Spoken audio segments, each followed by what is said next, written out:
Welcome to another episode of Tell Me More. We've got Michael Glenn in the studio today, kind of in our guest seat, and we're pumped. We talk about his journey, we talk about his calling, his philosophy of worship, and it's a really good conversation, and we're really glad you're listening.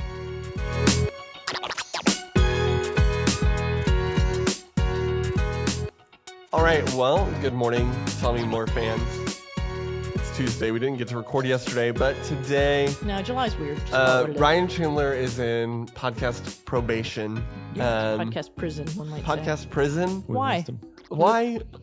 Well, let's ask our new special guest, Michael Glenn, Minister of Contemporary Worship. Michael, do you know the difference between Gary Steele and Gary Stidham? You're brand new. Do you know these two people? I do. Many years. You could tell them apart in a lineup. Yes, many years of difference. One is probably a lot better at numbers. Not saying Mr. Stidham is not, but Gary's an accountant. He is. Yeah. So yes, I can tell the difference. A time guy. Yes. Whatever. He's a math guy. If you need life advice out there, Ryan Chandler, you should always know the name of the person doing your payroll. So, for the listener, the cryptic message is, I got a tiara last week from Gary Stidham, which I thought, that's odd. I didn't even know Gary listened, although Gary's a faithful church member. I just didn't know he's a listener. So, okay, yeah, thanks, Gary. That's really cool. Well, Sunday at church, Gary Steele comes up and he says, does Ryan Chandler not know who I am? Obviously, Gary's not actually offended because Gary's a mature, person and doesn't. There's a Dallas Willard quote circulating that mature Christians are not easily offended. Yeah, Gary was not offended, but he was ready to joke about it. And then it clicked with all of us. It made so much more sense. Yes. Because we know Gary's a faithful listener. In fact, we even called him out at the Tell Me More Live 100th because we know that he would be there and be listening. And so Gary Steele, thank you for that tiara. Credit where credit is due. Turns out I can keep it. It's mine to keep. I should have it on right now. I love it. I should wear it all the time. Anyway, so thank you, Gary. And to Gary Stidham, if you are listening. We love you. You're valuable. Gifts are welcome. I thought you already gave me some, so now it's owed. So, but today we have Michael Glenn. Yeah, enough about us and last week and that guy Ryan Chandler. We've got the Michael Glenn. Michael, you've been on staff for how many months now? Almost 3. Okay. Yeah. Early May? We got you early May? May 5th. May. So people are still getting to know you, but Katy and I thought it'd be fun if you could just tell us a little bit about yourself, about your journey, about your family. We'll start with family. This is really Tell Me More about Michael. Oh, so isn't that great? Pressure. Yeah, isn't that great? I know you're excited for it. Michael seems like one of those people who really loves to talk about himself. Oh, wow. Okay. Mm-hmm. That's sarcasm. Hate tell us about actually. You. Would love to. Thank y'all for having me. You want to start with family? Okay, yeah, you have a family. You start with family. But I have lots of other questions too. Awesome. Okay. Yes, my family is amazing. My wife Blair and I have been married for 12 years. This November, I almost said 13. I know. I saw you doing some mental math there. You had to think about it. There was some numbers turning up there. 12 years this November. She's incredible. She's also 3 years older than me, which I rub that in her face a lot. And the older woman. Yes. It was a challenge. I forgot her name twice when I met her. Speaking of. Yeah. Okay. So it wasn't love at first sight, or you're terrible with names. Well, so I met her. Should I tell this much? I would love this. Okay. This is perfect. We're going down memory lane. Yeah, you can't just tell that much. You can tell more. Okay, great. Yeah. This is Tell Me More. So I met my wife. I was actually playing at this taco place, of all places. Like a gig? Yes. Okay. I used to be a gigging musician, if you will. And so I met my wife. She came with her friend to see me play. No, she came to see you? Do you know what I mean? Yes. Like she knew you were playing? So her friend was... You still had some loose church connection, right? Yes. At some point? Yeah, okay. Yes. So her friend was the pastor's daughter, the lead pastor's daughter. And so I had just come on staff as the student worship leader at the church. And so she was like, hey, let's go to this taco place. Yeah. The new guy we hired's playing. And so she came that night, and apparently they got into an argument on the way there. Oh, dear. So she was maybe not in like the best of spirits. Yeah. So when she introduced herself, She was certain people that aren't happy. Yeah, she's like furrowed brow. Yeah, I was like, she doesn't look happy to be here. I'm off put by all of this. Yeah. Not that I'm saying that she was forgettable, but just in that moment, I was it wasn't it wasn't vibing. No, there was no chemistry. Exactly. Her chemistry was shut off because of the fight in the car or whatever. And no tacos or queso was going to bring that back, it seemed. So that night was irredeemable. Okay. Yes, amen. If queso can't save it, it's bad. Yeah, it is, especially with that queso. But yeah, I forgot her name the next day at church. I called her Hope. I tried April because I thought that was what her name was, and that was not her name. Hope. April at least has some of the right sounds. And the right letters. Yes. She has 3 of the right letters. Yeah. Right. It was pretty bad. No, it's 4 of the right letters. I don't need to parse out April versus Blair. Anyway, you got her name wrong. Got her name wrong twice. She corrected me. Which is always Blair. like, sorry, right? Yeah, you kind of already admit defeat at that point of this isn't going to work. Right. And, 3 years younger, just thought not a chance. Yeah. But here we are. So we ended up dating. We may have talked about this. I'm 4 years older than Ryan. Did you know that?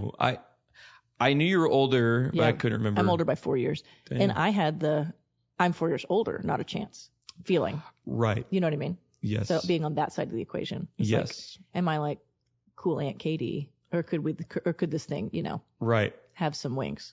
Yeah, Blair would call me a baby at that time. Like, she was like, how could I date? Like, he's like a baby. And kind how old were y'all when you met? I'm kind of doing mental math. I just turned 21. Yeah. So you're still a big in that 3 years. I mean, yeah, potentially. The difference between 21 and 24 is a jump. Yes. Yeah. Anyway. Our enough about that. 22-year-old videographer is nodding. So 23. She's Sorry. 23. I was but you would agree. That's a big jump. I'm looking beyond the camera. We're getting nods. I'm looking beyond the camera. Okay, so y'all met there.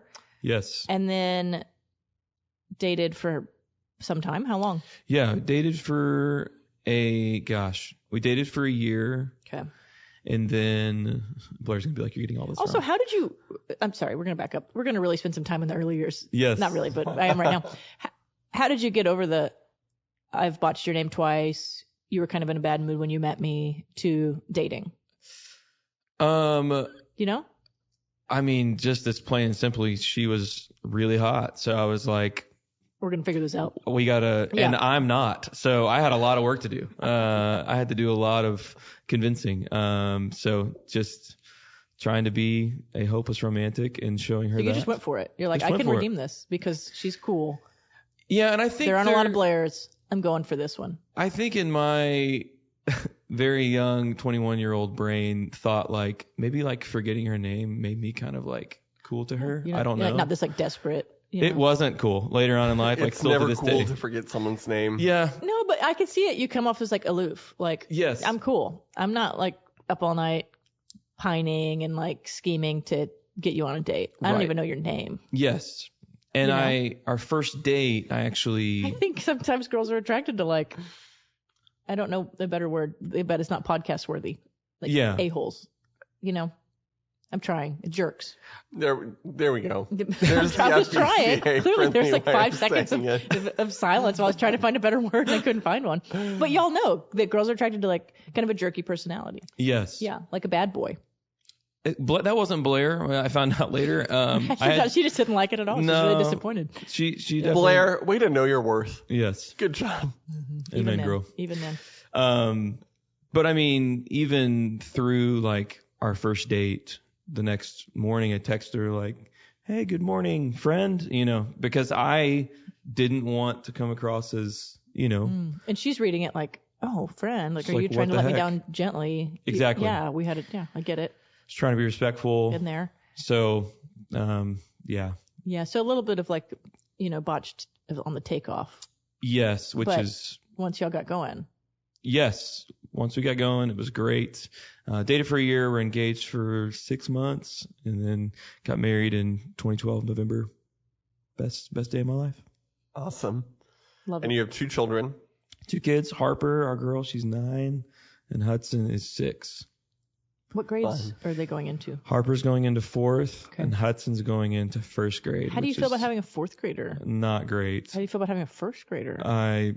Which is worse? Yeah, I'm excited for my boy to be in 1st grade. Okay. But I'm not excited for my daughter to be in 4th grade. That's just, she's too old. Look, your girls are a tick younger than that. Yeah, we're going to 2nd and pre-K. Okay. Yeah, so like 2 years behind. Yeah. Nice. Okay. Have fun. Good. Yes. So what's your favorite thing about your family? Oh, man. Just that we laugh together a whole lot. And we're just silly. Last night, for example, I wish I could play the video. We had a balloon. I got them a balloon. They were gone on vacation while I was out of town. And they came back, and I had a massive Bluey balloon. Parents know that Bluey is Bluey's a huge hit. Big deal. Bluey's king right now. So I had a Bluey balloon of all the family hugging together, and it was their little welcome home thing. It was cute. But that balloon had been there for 2 weeks, and so it was time to get rid of it. But before you get rid of a balloon, what do? You suck the helium and you make funny sounds. I love it. I have never seen my kids laugh that hard than they did last night of hearing their voice pitched up very, very high. Sound like cartoons. So that was a blast. I love it. So we just doing things like that. Yeah, just joy, fun. Love it. Laughing. Hey, and your parents are coming to church here now too. My parents are coming to church here. They're singing in the choir, which is awesome. Tell us a little bit about that. Where'd you grow up? Yeah. Tell us about your parents. So I grew up in the Metroplex. I went to Richland High School. Richland. That's my high school. What's their mascot? Well, it's kind of a sore subject. So they used to be the Rebels, for obvious reasons. Okay. Definitely needed a change. So now they are the Royals, the Richland Royals. Okay.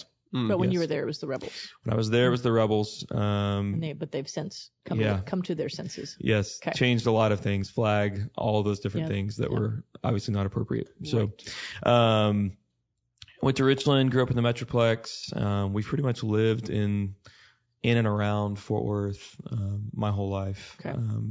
And grew up in a church home.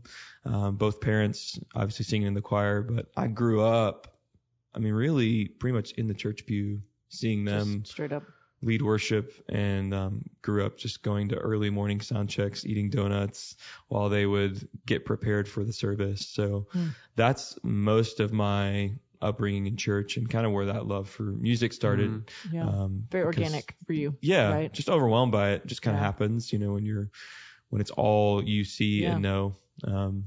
Fond memories of my parents would wake us up in the morning just blasting Whitney Houston. So that was. I expected you to say the Gaithers or. I love that it's Whitney Houston. Yeah. So Whitney Houston, Celine Dion was something that was a big part of my childhood. I love that. Is that your mom's musical influence? I think I'm being stereotypical. It's because it's women. Does your dad also like Whitney and Celine? Oh yeah. I think if you're a musician at all, there's massive respect for Whitney, and you wish she would have been, had a longer career too. Yeah, absolutely. But and we're kind of feeling the same way about Celine now with her illness. Yes. Anyway, I'm a big Celine fan. Yes. Fun fact, and totally derailing the conversation. We got a car from Ryan's mom a while back, a long time ago. Our car pooped out. She had not really a spare car, but Ryan's mom loves to shop and deal, and she makes great deals, and had this car, and so she sold it to us for cheap. And it was an old big Lexus GX, this huge 3-row SUV. It was fun to drive, but it had a 6 CD changer that was broken, and so it only had 6 CDs, period. You know what I mean? Yeah. And there was Whitney Houston Greatest Hits and Celine Dion Greatest Hits. Oh my god. And so I was like, I don't need to change this out ever. Yeah. And it was amazing. What a deal on a car to get both of those in the same. I know. Changer. Great car. Until it wasn't. It left me on the side of the road, which is a big no-no for me. Dang. If you leave me on the side of the road, I'm done. But yeah, the hits were, whoever owned that car way before Christy did it right. Yeah, had great tests. So I like those women. Anyway. That's awesome. Well, that gives me. We'll go on. Yes. Yep, he did it. What's your favorite Whitney Houston song? Favorite Whitney Houston song? I know that's a big. Gosh. Question. So I Will Always Love You is the most played, and I think it's the most vocally impressive. Okay. But I Have Nothing is probably my favorite. Okay. Song. It's so that era. You've got the brass and the trumpet hits, and it's very anthemic kind of thing. So I love it. Do you also have a favorite Celine Dion song? Oh man, you're taking me back right now. What is dang. I don't know. My Heart Will Go On is pretty good, but only because of the Titanic connection. Okay, but it's not like the season of life. I'm trying to think of what my favorite would be. Gosh, what's the "I'm Your Lady" song? That's not the title. 'Cause I'm your lady, you are my man. I don't know. Whenever I don't know, you y'all. reach for me. I forget it's not called Falling Into You. That was the record, but I can't remember the track name. Listeners, if you know, please tell Michael on Sunday. Yes. It may be. Anyway, man. Sorry. No, it's all good. No, and I think I'm going to ask you more about music by the time this is over. You Great. are. I mean, that's your passion. Yeah. That's Yes. why you're here. So Yes. I want to know. We want to hop into that now, or You go for it. My favorite Celine song, since you asked, Yes, is we no, I'm did. just kidding. I don't know. But I saw her in concert in Vegas. Nice. 10 years. I don't know. Time is weird. I was in seminary. We drove all night Whoa. to Vegas, and That is 10 years ago. but she sang this song in French, and it was so beautiful. Ne me quitte pas, and I just would listen to it all the time after that. So Wow. I know I don't know any French, but apparently ne me quitte pas is like if you leave me. So it's got this like gut wrenching, like please don't go kind Yeah. of feel to the ballad. Anyway, That's awesome. So when you think about music, and for you, do you have like favorites? I mean, through the eras, bands that have influenced you. Doesn't have to be Christian, but just like if you're gonna turn the car on and go on a road trip, like what's blaring? Yeah. And, maybe like a vintage version, like a when I was in high school version, and maybe some more modern. For sure. Okay. Yeah. I think the most because I think when we think of music, it usually is, no pun intended, but it's like the soundtrack of that time of our life. Yeah. And so, Yeah. like for me, I think about like Switchfoot, for example. I remember very vividly, I think I was probably 14, and I got the Meant to Live, Beautiful Letdown album. Yeah. Great album. Meant to Live is on there, sorry. Yeah. Beautiful Letdown album, the And actual CD. They just did a huge 20-year. Sorry, I might be getting ahead of you, but yeah, they just redid it. And did a big tour, right? Yeah, but I remember Christmas Day sitting Boston Harbor, like we were opening up gifts at a hotel, and I opened up that record and like was so excited. And I had the Sony Discman that you pop open. Some of you don't know what that is. Like the pop it iPod open. for the millennials, is that fair? You gotta hold it real still. And it's only one Before CD the at a time. iPod. Yeah, you had to iPods. keep it real steady. yeah, Real steady. Could not jiggle. no, No. very very steady. But I remember putting my headphones in. There's snow outside, and listening through That's that awesome. entire album. And as a 13, 14-year-old, which is, I think about that now, I'm like, will my daughter ever sit there and listen to a whole record from front to back? I hope I educate her enough to but want to do that. But in general, singles are kind of the thing. And so, just those very, very fond memories of where they're just core to me musically, that I just fell in love with songwriting, specifically their song On Fire was huge for me. Just, I think I started to understand really God's love for me through song, and even earlier age than that with Phillips, Craig, and Dean, different people Love it. like that, which is a real throwback. But I think the coolest part about even just specifically with Switchfoot is they just redid that record because they did a tour. It was the 20th anniversary. 20th? Yeah. Yeah, it was 20. Yeah. 20th anniversary. Because sadly, 20 years ago, you were 13 or 14. Gosh, I mean, it's crazy. Yeah. But they had all these artists redo it. Jonas Brothers. Yeah. Reliant K had a track was on fun. there. Just a super fun thing for me. That so, album was also, I had that one, and it spun a lot. so good. I was a little bit older. I was headed to college when that was kind of happening. So it's kind of a soundtrack more of my college. Oh, no. Hey, it is what it is. I'm not apologetic about my age. But I think 20 years ago, I was graduating high school and headed to college. So it was more like that. I kind of pictured that summer and that starting at SFA and all that. It's But crazy anyway. though how you can remember what, like the visual of what like that music reminds you Isn't of. that interesting? Yeah. This is not about me, this podcast, but I'm going to tell a story anyway. Ryan and I had like a small getaway this weekend, which was really cool because, we got young triplets and it's just a good break and we appreciate our friends for watching them. But we were driving through the hill country and it reminded me of driving to SFA, which is two different regions of Texas, but it's very rural and it had like a 90-minute drive through nowhere. And so when I was driving, I put on an album on Spotify and it was Damien Rice, because that is the CD that I listen to the most driving between my hometown, Franklin, to East Texas. Wow. to Nacogdoches, which is a 2-hour drive. So I would listen to that album and then something else. But I played it while we were driving through the hill country, and it's like I might as well have been like 19 in my little stick shift Honda Civic, like driving back to college. So it's funny that you say that about albums. One, full album, and just like it takes you back to a place. And because something about driving through, I don't know where we were, Heiko or something, was like, this reminds me so much of driving to Nacogdoches. That's so awesome. Yeah. So anyway, Luke, do you have a musician that kind of brings you back to that? So like that time of like high school, college, or just a soundtrack for a season, I worked at a summer camp, which we've talked about. Yeah, you preached. But I would drive back and forth, like going to visit friends from camp. I was in Southwest Missouri for college. A lot of my friends from camp were in Northwest Arkansas or Oklahoma. So I would do a lot of driving back and forth to visit them, just kind of through the Ozarks, which was really pretty. It sounds like a very pleasant drive. Yeah, it was fun. And I just listened to a lot of Arcade Fire in that time. I love it. Yeah, just very nostalgic. Yeah. So that's so funny. I start driving around the Ozarks, and I just want to roll down the windows and play some old smell spring air and Arcade listen Fire. to early 2000s indie rock. Yes. The peak of indie rock. Maybe so like good. 2010 was probably the peak of indie Yeah. rock. But anyway, I love it. It's good. That's awesome. There we go. Do you have what's your modern equivalent? You know? And that you're right, it's different. Like it's not a full length album, probably it's more like singles or playlist. But what are you listening to right now? Who's influencing you? Gosh, it's kind of all over the map a little bit. I mean, Bon Iver is a huge influence for sure, just musically, and his experimentation is different. Yeah. So I'm a huge fan of the Killers. Just kind of similar, as you're growing up. I think of high school and I think of the Killers, and they're fresh on my brain right now because I want to go see them. That's a bucket list thing. I've never seen them, and they're my favorite band of all time. So well, we need to make that happen. Yes, them and Coldplay. Like that would be two that I would love to be able to see. Those would be great concerts. Yeah, probably those on the modern side of things. Yeah.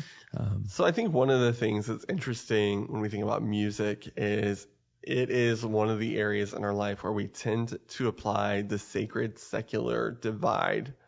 I think most intensely, which is really interesting because the contemporary worship industry is a commercial capitalistic industry just like the secular music industry. Yeah. So how do you, as a musician, as a worship leader, approach the conversation around the sacred secular divide in music? Yeah. Good question, Luke. And I want to make sure I understand what you're asking. Well, I think you and I have just thrown out a lot of indie rock that you would not necessarily think of as spiritual, religious, significant music. And you're probably like, why are all these ministers why are they not saying Chris Tomlin? Yes. Things like that. So when you think about sacred versus secular in music, that's a divide we tend to apply. Right. Do you think that divide exists, should exist? How should we navigate secular versus sacred music? Yeah. Thoughts? Sorry, I understand what you're asking now. I think the reality is if we're not using scripture as our lens that we're looking through in everything that we consume, whether it be movies or books or whatever,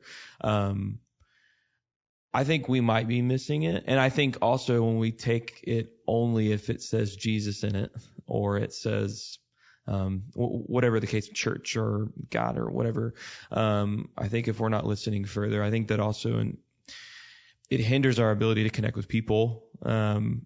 Because if I'm not experiencing and consuming some of what would be called secular, probably the greatest example, the newest Killers album, they're actually Mormon, but there are some principles in those songs of really understanding how God renovates our heart. And so, and we may differ on theology on a lot of different things, a lot of crucial things, but in the middle of all that is an understanding that there is a God who is so much greater and bigger than we can imagine. And there also is there is a need for us to be revived, our heart to be completely renovated.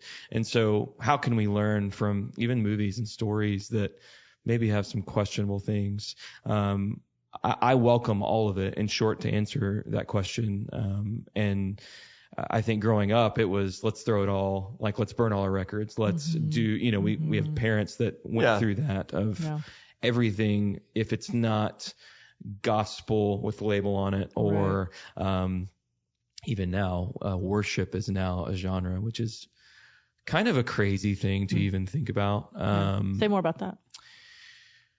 Well, worship isn't a genre. Yeah. Well, I saw a chart the other day about the commercialization of worship music and how it's actually shortened the amount of time that a song is in circulation in churches. Yeah. So around the year 2000, 2005, a worship song on average would have been in circulation in a church for 6+ years. Today, the average worship song is only sung in a church for a maximum of 2 years. Yeah. Before it's just kind of worn out. Yeah. That's what it feels like. And that is Those are air quotes for sure. Exactly. Worn out. Yeah. Not something that we would even believe that statement. But it's said of just the appetite of the church. Yeah. And man, that's a tough thing to wrap, I think, our minds around as Christians and as believers, but it's really tough as a minister of music to think through, and as a worship pastor to think through of like, man, I've got to serve up this plate. Again, I think this is a mischaracterization. Yes, for sure. You can feel that pressure. But I almost feel a pressure or to serve up a plate that serves everybody's wants and needs. And same, I know y'all talked through last week of traditions and all these different things, and even Todd Bolsinger of thinking through how change affects us. And I think it's important to remind, I think he said this in his book as well, of Canoeing the Mountains, we've got to remind people of what will not change. And I think in the scope of thinking through these songs and, this song has a shelf life of 2 years. And who dictates that? Yeah. Our preference? I don't know that that's maybe the lens we need to think through. Right. I think we need to think through, does this sing the name of God? Does it sing the promises of God? Does it sing the scriptures? What's its purpose?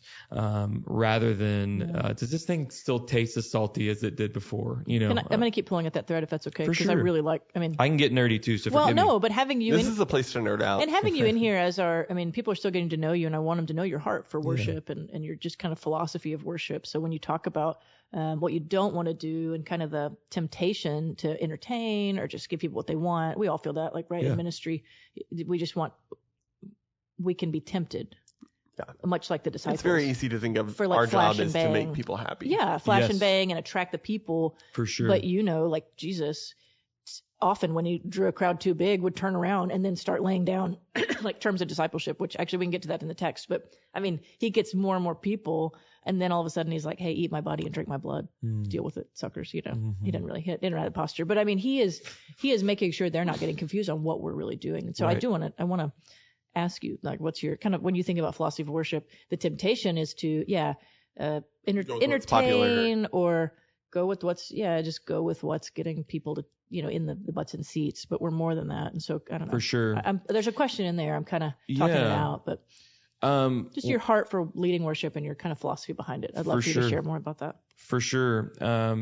So Romans 12:1 is kind of the central verse for just, I think, us as believers, number one, but I think how I think about the worship liturgy, how I think about just what does it mean to follow Jesus every day? What does it mean to live a life of worship every single day, not a Sunday morning expression, not a Wednesday night expression, while those things are needed, necessary, helpful.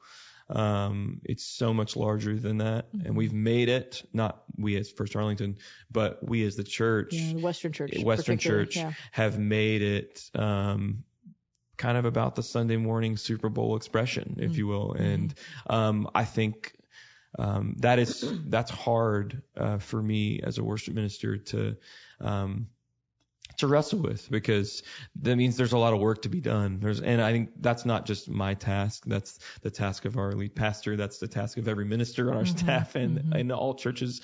But when I come back to Romans 12:1, offer your bodies as a living sacrifice, holy and acceptable to him, to which is your spiritual worship.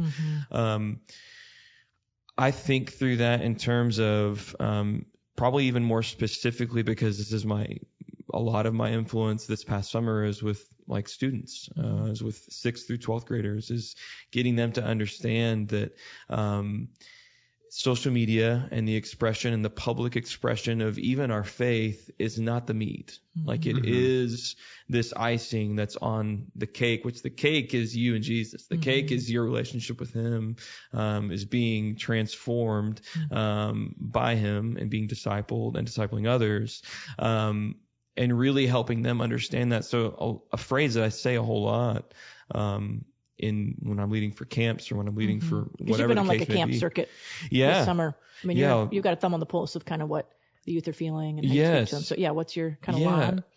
The reality is like they've grown up with this phone in their hand, which I think I grew up with a phone mostly in my hand. It's different. It's markedly different. Very, very different. Social media is very different than it was when I was in middle school, high school. Absolutely. Yeah. And so when I was thinking about this morning, how has that affected the way that we worship Jesus? Now, I don't just mean Sunday morning, but the lifestyle of that. I think because of social media, because of the importance of public presence and persona, we've almost let that bleed into really how we worship Jesus regularly. And so I would say it's been at a detriment to us. So we've put on the face of Sunday morning. We've put on the face for Wednesday night. And I'm not saying that our parents necessarily did that, but we've seen that modeled in the church as a whole of, hey, let's look pretty for Sunday morning. Yeah. Let's look like a happy family. Look like we have it all together, right? Buttoned up, all of it. You add social media on top of that, only starts to grow exponentially that desire to kind of be put together. Right. And it can. We really want to keep building the Tower of Babel, and we really need to keep making disciples instead. Yes. Yes. And I just began to wonder how have all these things begun to compound and make this more difficult, when the opposite of that, we talked about Holy Devotion Sunday. Sergio talked through that of deny yourself, take up your cross, follow me. So we talked about Romans 12:1. This is your body as a living sacrifice. What does that actually mean?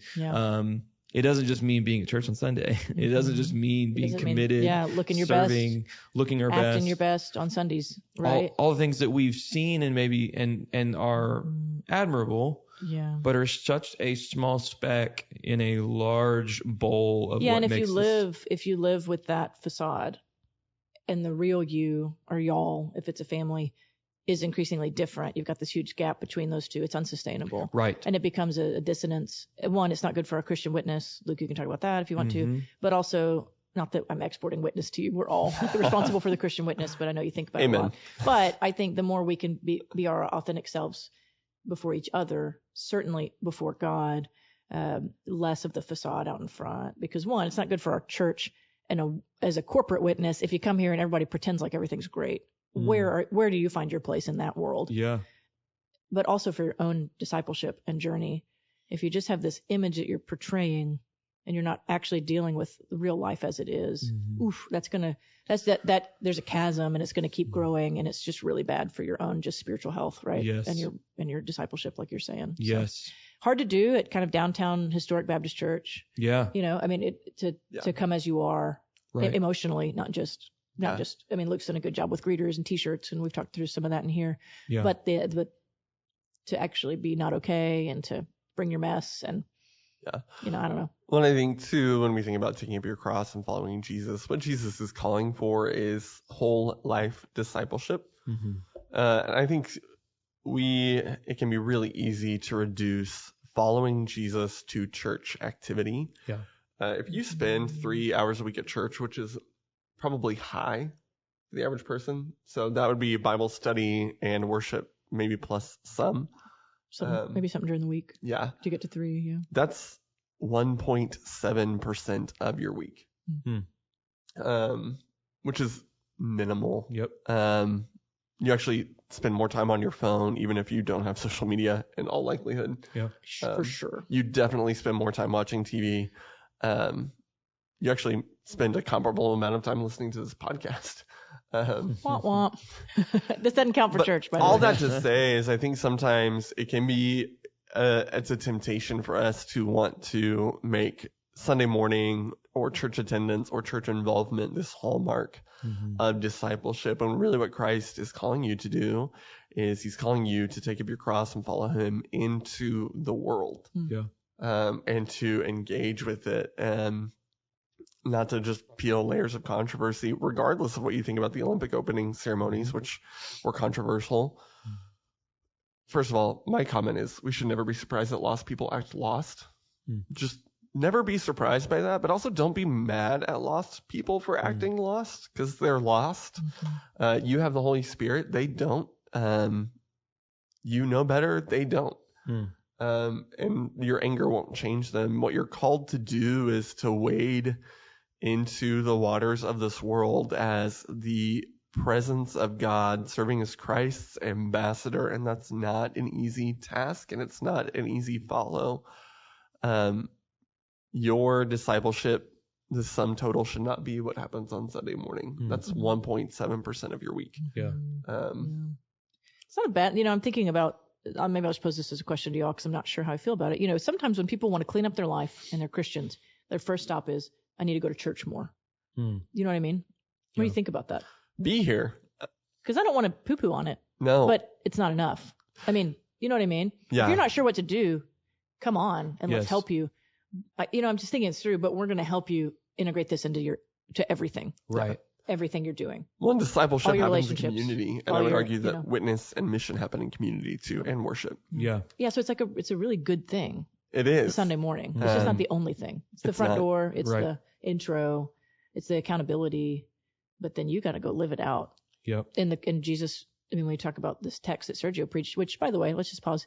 So Great job. grateful for Sergio. Yes. It's not easy to be an outside preacher, like a guest preacher. I've done it some. I don't like it. Dr. Wiles doesn't like it. He's told me that. So to come into a pulpit that's not yours, and I know he's a member, but that's not he's just not used to our stage, not used to the interaction with the audience. I just thought he did a great job. He's very personal. really So did. good. Yeah. Content and delivery. He's just a very cool guy. And we talked a bit off stage, and very what you see is what you get, which is always talk about that congruence, that he is who he is, and we love that. So grateful for Sergio, grateful he's a part of our church, really fun, excited for him at BGCT. Yes. But I did want to, before we were talking about his sermon organically, but I do want to stop and say, super grateful that he would fill in this Yes. July, and he's a good guy, and we're grateful for him. But this text about following Jesus is, take up your cross and follow me.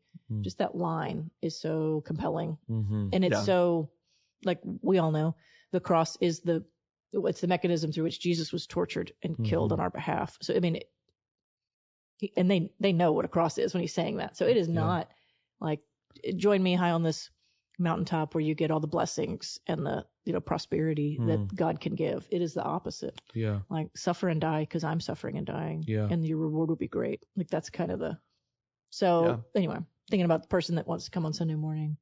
Please come. Yeah, of course. But then take up your cross and let this Jesus way infuse everything you're doing. Yeah. Even, everywhere, even the things you don't want to change. You have to bring them at the foot of the cross and say, this is my whole life. And ask for God's redemption and his help. It is. So, Yeah. not an easy task. No. But we're going to keep talking about what it means to be together next week. D-Dub is back. Okay, D-Dub's coming back. I'm pretty pumped because, I like Dr. Wiles. I miss him because we work really closely together and he's not been here for a month. But the Sunday mornings particularly, he has been thinking about, reading about, dreaming about the book of Ephesians for like a year. On study leave last year, it started to captivate him. And then we spent a lot of time with Ephesians last fall as a staff. But he has not gotten to sit in the pulpit and preach Ephesians. But it is bubbling up. I know it's bubbling up. Yeah. He sent us his preaching guide, and it's long. The intro is long. So buckle up, everyone. So, he always, like the first sermon in August is always just, it's excellent because he's been thinking about it and plotting it, but it always just comes in hot, and I love it. And so I'm excited for Sunday. Wanted to have our pastor back, just be back in a rhythm. Not that I didn't enjoy, the guests. Likewise. But I'm ready to roll, to rock and roll. And Same. so I'm excited to have that back. Yeah. Yeah. Well, thank you for listening, everyone. And Thank you, Michael. Thank you, guys. This We is appreciate you, and we're glad that you're part of our staff. We are Same. so glad. So pumped. Yeah. Thank y'all. Thank y'all. Thanks, everyone. See ya.